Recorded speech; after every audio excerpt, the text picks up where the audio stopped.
વિગતો મુજબ નવનીત પટેલ અને નાવિકા વિવેક પટેલે વિદેશ મોકલી આપવાની ખાતરી આપતા 9 લોકો પાસેથી 22 લાખ રૂપિયાથી વધુની રકમ લીધી હતી, પરંતુ તેમને ખોટા વિઝા આપ્યા બાદ દંપતી દેશમાંથી ફરાર થઈ ગયું હતું. આ અંગે નવસારીના એક ભોગ બનનાર વ્યક્તિએ ટાઉન પોલીસ સ્ટેશનમાં લેખિત ફરિયાદ નોંધાવી હતી. ફરિયાદ બાદ પોલીસે બંને સામે રેડ કોર્નર નોટિસ જાહેર કરી હતી.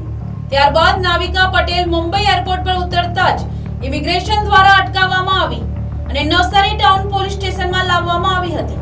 જ્યારે સમગ્ર છેતરપિંડીનો માસ્ટરમાઇન્ડ માનવામાં આવતા નવનીત પટેલ હજુ સુધી પોલીસ પકડમાંથી દૂર છે. નવસારી ટાઉન પોલીસ દ્વારા આરોપીને ઝડપી વધુ તપાસ શરૂ કરી દેવામાં આવી છે. પોલીસ હવે દંપતીના અન્ય સંડોવાયેલા નેટવર્કની પણ તપાસ કરી રહી છે.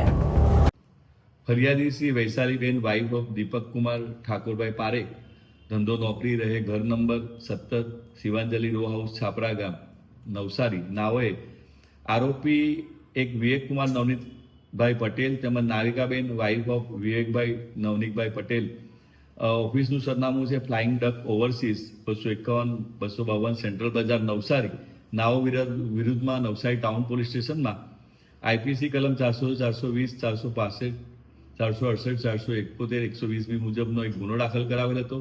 જે ગુનો તારીખ 10/4/2023 થી તારીખ 12/6/2024 દરમિયાન બનેલ હતો.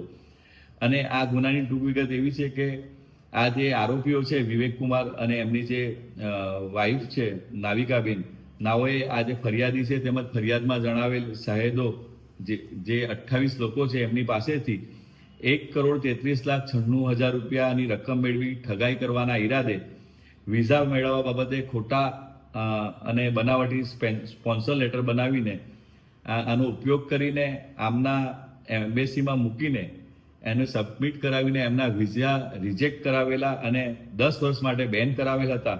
આમ પૂર્વ આયોજિત કાવતરી રચીને વિશ્વાસઘાત અને છેતરપિંડી ફરિયાદી અને શાહેદો સાથે કરેલ છે. જે બાબતનો ગુનો નવસારી ટાઉન પોલીસ સ્ટેશનમાં નોંધાયેલ, જેમાં આરોપી નાવિકાબેન વાઇફ ઓફ વિવેકભાઈ નવનીતભાઈ પટેલ નાઓની તારીખ 16/11/2025 રોજ અટક કરવામાં આવેલ છે અને આગળની તપાસ પોલીસ ઇન્સ્પેક્ટર શ્રી AS સરવૈયાનાઓ હાલ કરી રહેલ છે.